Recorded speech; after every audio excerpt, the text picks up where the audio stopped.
Notice to all, this program discusses issues about abusive politicians and abusive individual rich people who abuse the rights of our fellow citizens who are oppressed. This program does not intend to harm anyone. This program is fighting for the rights of our countrymen oppressed by oppressors. Magandang araw Pilipinas. Muli na andito na naman po yung lingkod Epipanyo Labrador sa ating programang Civilian Anti-Crime Group Epipanyo Labrador. At syempre sa ating pagpapatuloy, mga minamahal ko mga kababayan, binabati po na po natin ang ating mga kapatid Luzon, Visayas, Mindanao na patuloy po na nakasabay tumututok po dito sa ating programa. Maraming salamat po sa inyong lahat at maging sa ating mga bago mga subscribers naway lagi po namin kayong makakasama sa bawat araw po na tayo po ay mayroong tinatalakay dito sa ating programa at naway lagi po namin kayong kaagapay sa tuwing tayo po ay nakikibaka laban po sa mga taong mapang-abuso sa kanilang kapangyarihan na kung saan tumatapak ko at talagang dumudungis sa karapatan maging sa ating mga kababayan. At sana ho, dun sa mga kababayan natin na nasa abroad na patuloy din po natin kasama sa bawat araw po na tayo po may pinapalabas ng mga videos dito sa ating programa na way lagi po namin kayong kaagapay. At sana po, wag po kayong mag-i-skip ng ads sapagkat sa pamamagitan nyo po, tayo po ay mananatili at tayo po ay talagang makakasurvive po sa araw-araw po na tayo po ay nakikibaka laban po sa mga politikong korap na umaabuso sa kanilang mga kapangyarihan. Siyempre, bagong lahat binabati din po natin ang ating National Vice Supreme Commander Roldan Dundong. Sa ating magpapatuloy, mga minamahal ko mga kababayan, ay pag-uusapan ho natin na kung saan ito pong dating trigger o dating hitman o dating membro ho ng Davao Death Squad ni Duterte na si Las Cañas na kung saan nakarating ho sa ICC para ho sa patuloy na pag-iimbestiga ho dito kay Digongyo sa lahat ho ng kanyang mga katiwalian at sa kanyang tunay na pagkatao. Sa mga o sa patuloy na pag-iimbestiga ho ng ICC o International Criminal Court dito po kay Las Cañas, talagang 100% po sa pagsusuri ho at sa pag-iimbestiga ho ng ICC dito kay Las Cañas, lumalabas ho na 99% ho na talagang nagsasabi po ng totoo itong si Las Cañas. Alam naman ho natin na kung high-tech po ang ating mga aparato dito para malaman kung talagang nagsasabi ang totoo ng totoo ang isang taong iniimbestigahan, mas sabihin na natin 10 doble ho na mas high-tech ang kagamitan ng mga Amerikano pagdating sa mga ganun. Kaya nga yung mga hindi kayang gawin ng NBI dito, kung maaalala ho ninyo nung panahon ho ni Velasco, yung naalala ninyo yung nang rape ng bata, tinatanggi niya na siya yung nang rape, pinadala ho sa FBI yung buhok mismo ng rapist at napatunayan na talagang yung taong yun ang nang rape. Biro mo napaka-imposible pero naging posible ho sa Amerika. Marami pong mga bagay o marami pong mga pangyayari na hindi kayang solusyonan ng bansa nating ito dahil nga sa kakulangan ng ating mga aparato ay nagagawa ho ng mga Amerikano tuwing dinadala ho natin doon, lalo na kung gusto nating humingi ng tulong sa kanila. At sa pag-iimbestiga ho o patuloy na pag-iimbestiga ng International Court, Criminal Court dito kay Las Cañas, lumalabas ho na talagang pinagtagpi-tagpi nila at nabuo ho at talagang nakita nila, nakapani-paniwala ho ang lahat ho ng sinasabi ni Las Cañas sapagkat hindi po to hiwa-hiwalay, magkakadugtong ho at talagang kumbaga habang nagdo-drawing ka, alam mo na kung ano yung kasunod nung ilalagay mo doon. Na nauunawaan ho agad at naiintindihan ng ating mga investigador doon sa Amerika. Kitang-kita ho na lumalabas ho talaga ayon ho sa International Criminal Court na talagang dito sa Pilipinas, si Duterte po ang pinaka Lord of Lord ng mga drug lords. Mabuhay po ang US. Dahil sa pamamagitan ho ng kanilang pag-iimbestiga at tunay na pag-iimbestiga kay Las Cañas, lumalabas ho na tama ho ang ating ginagalang na Senator Trillanes. Alam niyo mga kababayan, lumabas ho doon sa pag-iimbestiga at ayon ho kay Las Cañas, noon pa man ay kasama na ho ni Rodrigo Roa Duterte na tinatawag nilang alias Superman, etong si Michael Yang na naging advisor pa niya. Advisor na hindi naman Pilipino, isang Chino. Kaya pala pinili ni Duterte na maging advisor itong si Michael Yang dahil kasama niya ito sa triad. Imbis na Pilipino ang kunin ni Duterte dahil Pilipino siya at Pangulo siya ng Pilipinas ng bansa, Chinese ho ang kinuha niya. Nagpatakbo pa siya ng isa pang Chino na walang iba kundi si Bongo. Kaya nagka-leche-leche po itong ating bansa. Kaya po takot na takot itong si Duterte na makapasok ho ang ICC dito sa ating bansa dahil alam niya sa sarili niya na totoo at tama ang lahat ng sinasabi ni Las Cañas na kung saan nanilbihan sa kanya sa loob ng ilang taon o sa loob ng napakaraming taon na kung saan inuutusan niyang pumatay. Inuutusan niyang mag-deliver ng shabu. Na kung saan doon po nila dinadala sa Peaceport o sa Turil Peaceport Complex na kung saan dadalhin doon sa paggawaan ng dilatang isda. Na kung saan sinasabi nila export daw doon sa Malaysia. Pero ang totoo na ang laman ng mga dilatang yon ay mga shabu. Alam niyo mga kababayan, bakit to sinasabi ito ni Las Cañas? Dahil pag hindi niya po sinabi ito, marami pa po at libo-libo pang mga kababayan natin ang mabibiktima nito ni Digonyo. At marami sa mga Pilipino ang papatayin pa ni Digonyo para lang pagtakpan ang kanyang pagiging Lord of Lord ng mga drug lords. Mga kababayan, wala pong sapat na kakayanan si Las Cañas, wala po siyang pera di katulad ni Duterte na trilyonaryo na. Anong magagawa niya? Anong mapapala niya? Kung iisipin lang niya ang sarili niya. Kaya po niya sinasabi at kaya po niya nilantad ang katotohanan ay para po mawakasan na ang kasamaan ni Digonyo. At para po sa kapakanan ng bansang ito na kung saan para po pagtakpan ang kanyang pagiging Lord of Lords ng mga drug lords, pumapatay po siya ng mga taong biktima din niya. Kumbaga, sa kanya galing yung shabu, sa factory niya galing, sa laboratory niya galing, pag ginamit na ng mga biktima niya, papatayin din niya yung mga yon. Para nang sa ganon, ang tingin sa kanya ng mga tao ay matino, hindi demonyo. Mga kababayan, kaya po nagkukumahog at pinapaspasan na ho, kaya po nakapagdesisyon na itong si Duterte na humarap na kapag pinatawag siya sa hearing ng Senado at hearing ng Kamara ay para ho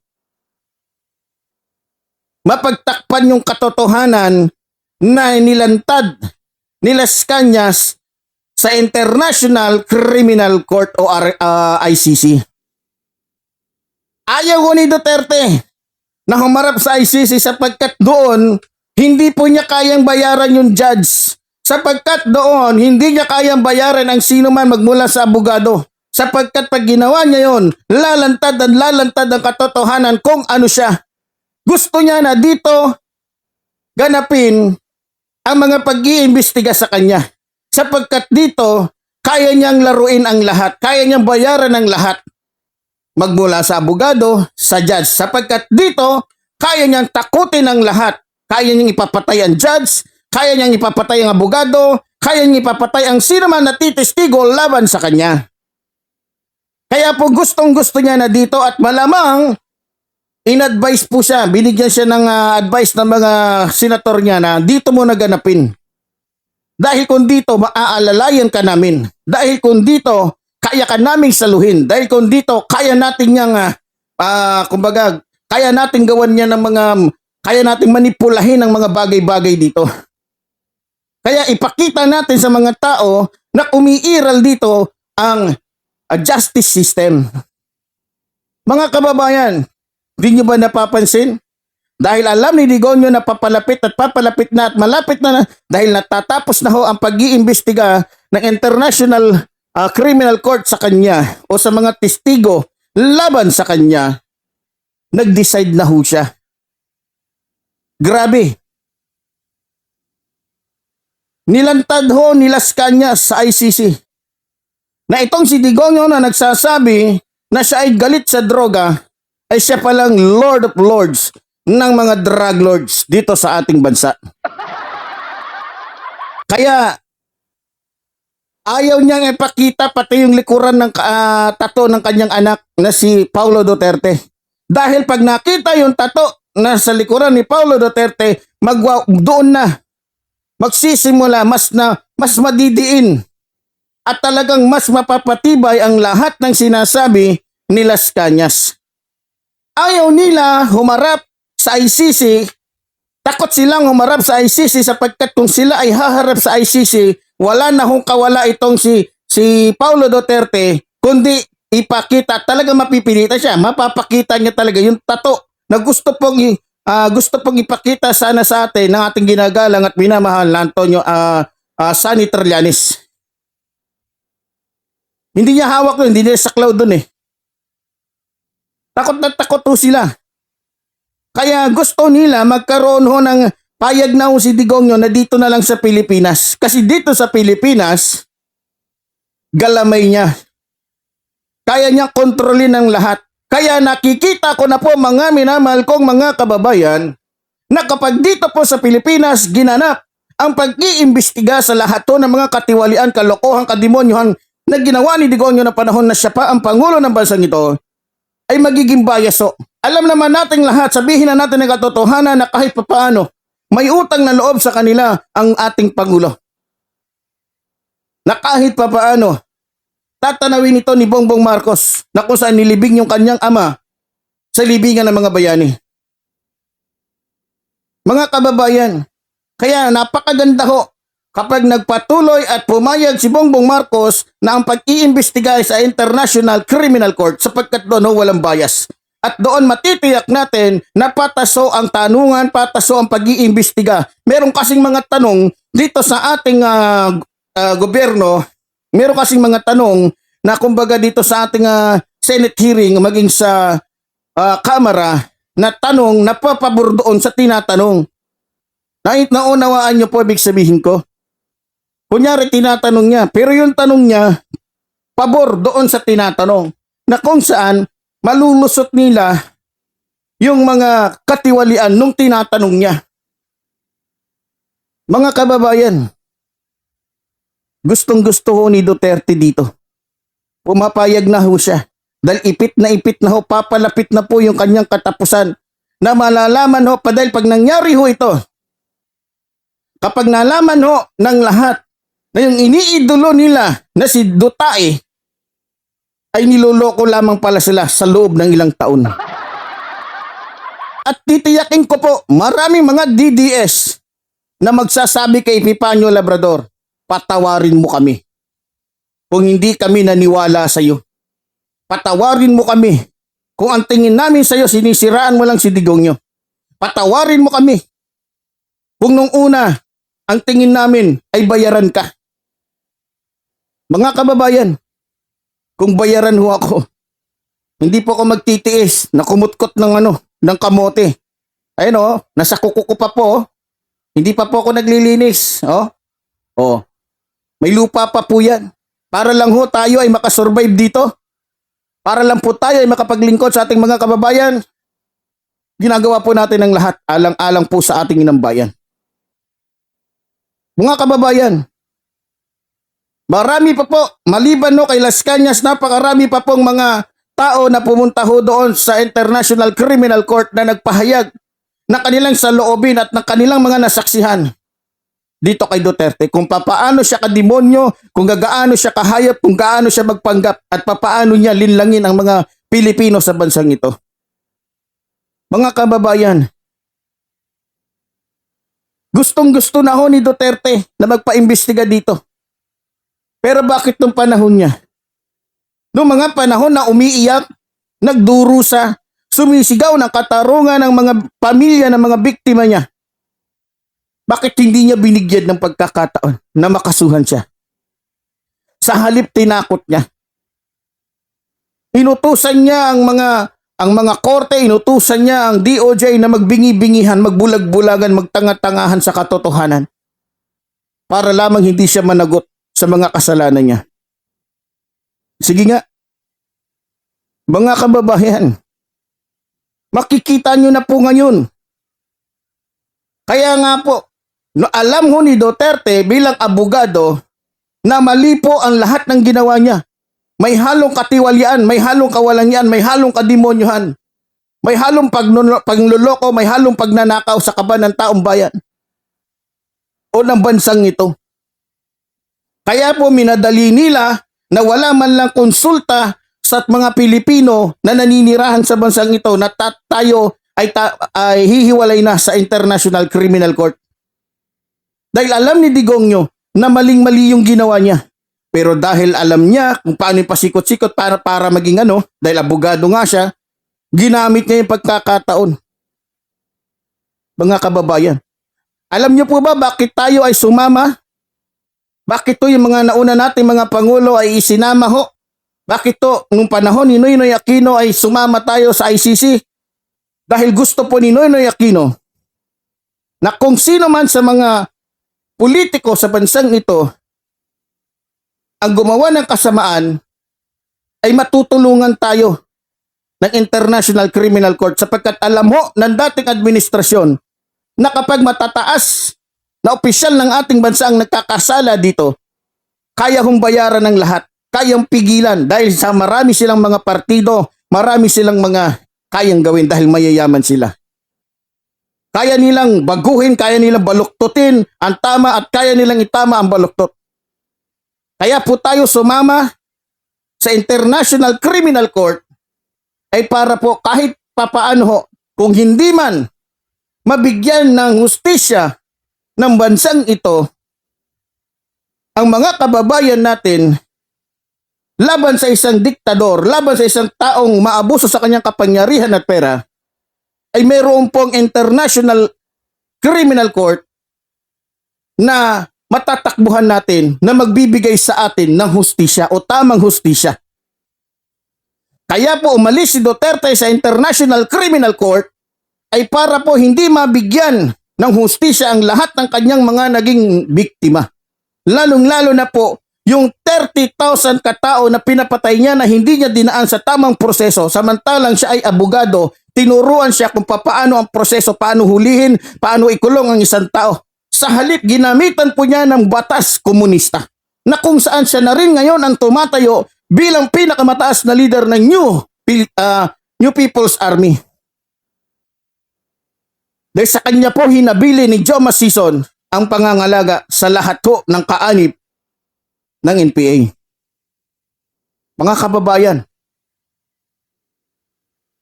gusto ni Duterte na wag na papasukin ang International Criminal Court dito. Dahil alam niya sa sarili niya na kapag nabunyag ang lahat ng meron siya at nabunyag ang katotohanan kung ano talaga siya, alam niya na ang magdurusa dito hindi lamang siya, pati yung magiging kanununuan niya, pati yung apo niya, pati yung magiging yung anak niya. Ni kahit kapitan hindi na yan mananalo. Dahil malalantad na ho ang katotohanan. Kaya mga kababayan, magkaisa ho tayo. Tingnan mo ito lang po isipin ninyo. Kung wala hong tinatago si Duterte at alam niya sa sarili niya na tama ang ginawa niya, anong dahilan bakit inalis niya ang bansang ito bilang kasapi ng International Criminal Court kung wala siyang ginawang pang-aapi, pang-aabuso, pagnanakaw sa bansang ito? Sige nga, yan lang, napaka-common, napaka-simple. Anong dahilan niya? Sige nga. Dahil mas gusto niya yung China? Mas gusto niya yung China na umaapi sa ating mga kababayan, yung ating mga Philippine Coast Guards? Mas gusto niya yung China na nang-aagaw ng ating sariling lupain? Mas gusto niya yung mga China na maging kasanib natin dahil nagpapakalat ng tulit-tuliladang shabu dito sa ating bansa? Na kung saan siyang dahilan kung bakit halos ang Kamaynilaan, halos ang Makati, maging ang Malate ay napuno na ng pogo? Na kung saan halos lahat ng building dyan meron sex den? Mga kababayan, walang dahilan para umalis ang Pilipinas ito. Walang dahilan para umalis ang Pilipinas ito bilang kasapi ng International Criminal Court. Kaya po inalis agad ni Duterte ang bansang ito sa walang kadahilanan sapagkat alam niya sa sarili niya, doon pa lang sa war on drugs, marami siya pananagutan. Na kung saan, kamay na bakal lang ginawa niya. Abogado siya na dapat sumunod at dapat unang makitaan sa tunay na pagsunod sa batas na ito. Pero anong ginawa niya? Niyurakan niya, binastos niya, tinapakan niya, winalangya niya. Ang batas sa bansang ito na binibigyan ng karapatan ang sinuman na mabuhay bagamat siya ay nagkasala. Mga kababayan, protektado ho si Duterte ng mga Chino. Protektado ho siya ng mga malalaking at mga negosyanteng mga Chino sa bansang ito. Dahil kapag siya ang Pangulo, siya ang nasa pwesto, mamamayagpag ho yung mga negosyanteng Chino na kung saan umaapi ho, yumuyurak sa karapatan ng mga Pilipino sa bansang ito. Para ho sa mga Chino, ang mga Pilipino na narito ay mga aso lamang at mga tae na pwede nilang tapakan. Gustong-gusto ni Duterte ang mga Chino. Bakit? Dito po siya nagkakapera ng bilyon-bilyon. Dito po siya nagkakapera ng trilyon-trilyon. Kaya nga wala siyang awang pumatay sa mga Pilipino. Dahil hindi naman siya nagkakapera sa mga Pilipino. Mas nagkakapera siya sa mga Chino na kung saan bumibiktima ng mga Pilipino sa pamamagitan ho ng shabu. Mga kababayan, magising na ho kayo sa katotohanan. Kayong mga DDS kayo, maniwala kayo sa akin. Isang araw, maglalakad kayo na nakayuko. Gamitin nyo ang utak nyo. Gamitin nyo ang puso nyo. Gamitin nyo yung common sense nyo. Ha?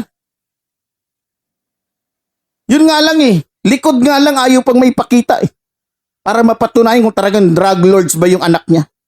Simple lang. Papakita lang likod para makita. Hindi nila mapakita. Sa halip, gumawa sila ng kunyari picture video na si Paulo Duterte daw nagpakita. Hindi yan totoo. Ibig sabihin pala sa picture, papakita niya sa Senado, hindi. Ano yun? Kagaguhan? Pinakita niya na sa gusto niya. Ganun ba yun? Sira ulo ba kayo? Yung senator na nga mismo eh. Pinapakita mismo sa harap ng camera, ayaw. Ang ginawa nila, alam nyo naman ngayon, ang social media, magaling gumawa ng edited. Di ba? Mga kababayan, malapit na ho ang katapusan ni Duterte. Kaya gumagawa din ho sila ng diskarte. Kaya ho tumutulong itong si Robin Padilla, maging itong si Bato, lahat po ng mga ulupong ni Duterte sapagkat kapag nasira itong kanilang Panginoon, damay-damay na ho sila. Wala na rin maniniwala sa kanila. Nakukuha niyo po.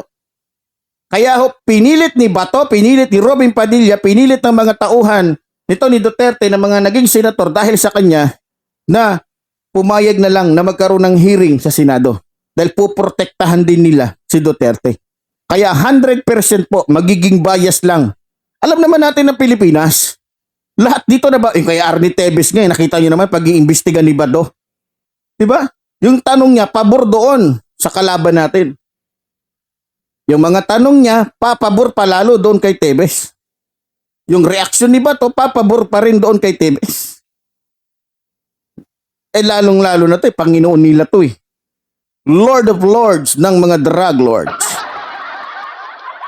Ay. Kaya wala na tayong aasahan. Kaya ang gawin po sana ng ating Pangulo, kung talagang siya ay mapagmahal sa ating mga Pilipinong nabiktima nito ni Digongyo,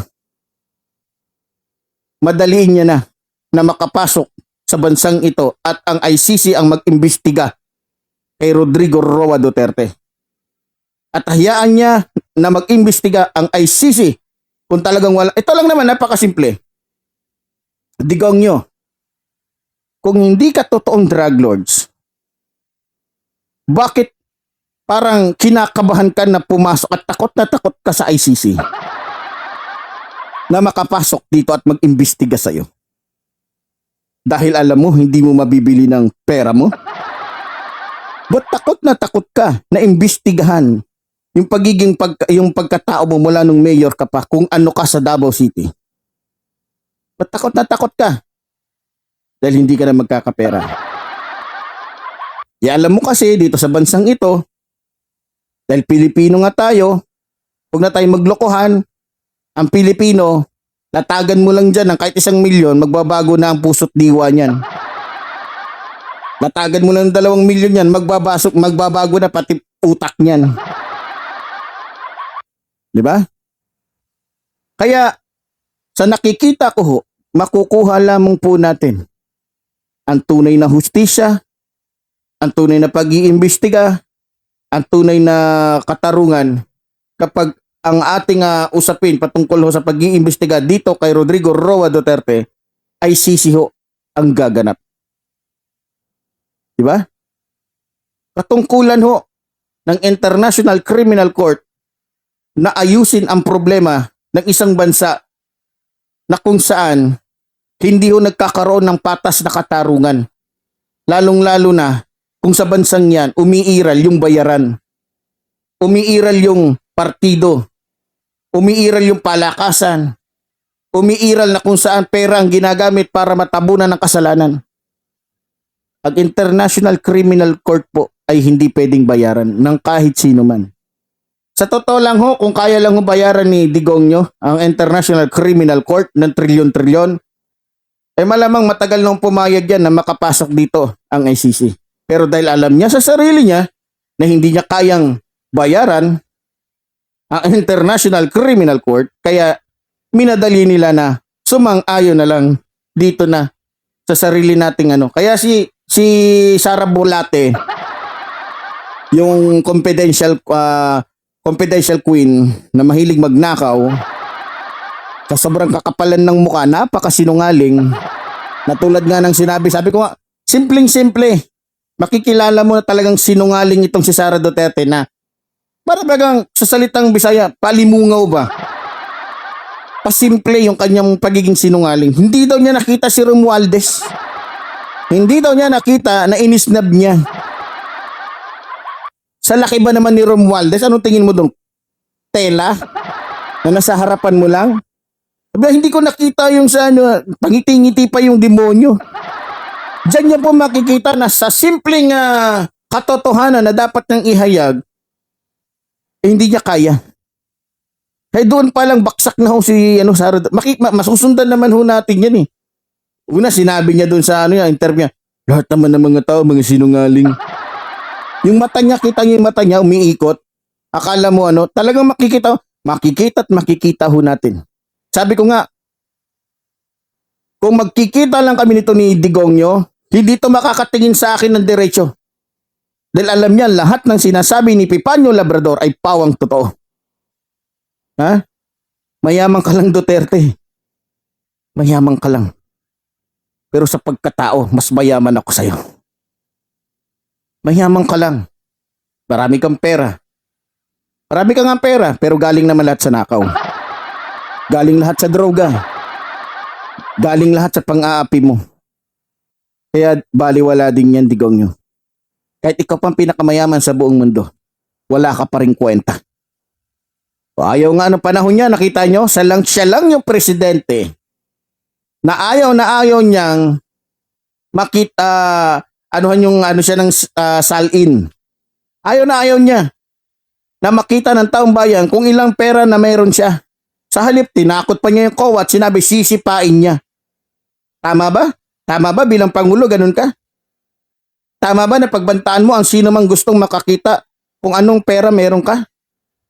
Huwag na tayo maglokohan. Tama ba sa isang Pangulo magdi-dirty finger ka? Normal ba sa isang Pangulo na magmura, putang ina mo ka? Ha, Duterte? Hayop ka, sobrang mo, tingin mo sa sarili mo, ikaw na yung pinakasiga, ikaw na yung pinakamatapang, ikaw na yung lahat. Punyeta ka, buti na lang, hindi ka naabutan ng magulang mo. Eh kung naabutan ka ng nanay mo at nalaman ganyan ang kalokohan mo, hindi ka niya ikararangal, sa halip isusumpa ka ng magulang mo. Galing pa magdrama nito, payak-iyak pa yung demonyo. Kaya hindi pinahintulot ng Diyos na makita ng magulang mo na naging presidente ka. Dahil unang-unang malulungkot at unang-unang talagang ikakahiya niya yung pagkatao mo. Naging Pangulo ka. Dahil naloko mo, nadala mo sa mga pagiging artista ninyo. Siguro si Robin Padilla din nagturo dito. Pagiging artista. Magaling Diba? Mukhang unggoy naman. Sa totoo lang po mga kababayan, sa ilong pa lang nito Mukhang ilong na ng kriminal Akala mo kung sino talaga pinakamatapang. Nako. Pag malaki ba naman yan, madami daw siyang pinatay. Tama ba yun? Alam niyo mga kababayan, kaya nga po sinasabi ko na hindi po maganda dito yan imbestigahan. Bakit? Marami po siyang sinabi sa programa niya na kung tutuusin, dapat na ho siyang maimbestigahan noon pa ng ating gobyerno. Pero may nag-imbestiga ba sa kanya? Lantaran na nga yung sinasabi niya. Ginamit ko yung intelligent pan para magpapatay ng mga tao. O anong ginawa ng gobyerno natin? Wala. Inutil. Nagtatanga-tangahan. Diba? Kaya nga, kung sa Amerika sinabi, taga-Amerika to si Duterte at sinabi niya yung ganun sa Amerika, wala na. Matagal na pinanagot to. Kaya wag tayong umasa ng magandang sistema dito sa ating bansa. Lalo na sa ganitong mga usapin na kung saan pangmalakihan na usapin na huto. Dahil libu-libong tao ho ang naging biktima niya. At trilyon-trilyong pera ang ninakaw niya. Kaya mga kababayan, salamat po sa inyong patuloy na pagsuporta sa programang ito.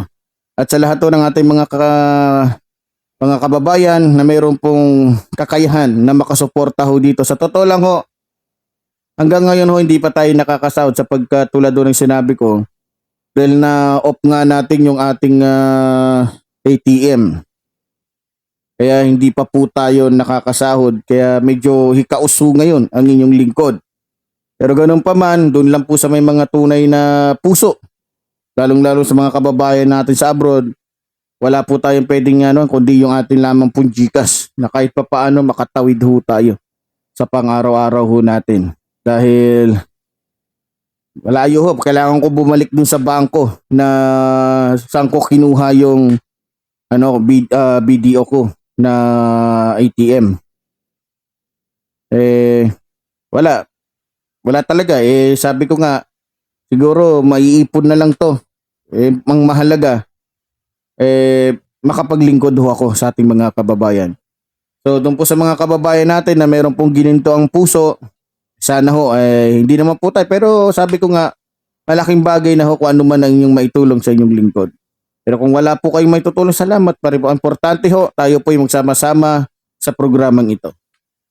tayo po ay patuloy na maglilingkod ano man po ang mangyari, umulan mat, umaraw, mag-brown out man o wag naman mag-brown out, hindi tayo makaka-vlog. Kasi wala, 'di ba? So mga kababayan, maraming salamat po sa inyong lahat at sana po wag po kayo magsawa na makasama ang inyong lingkod sa programang ito.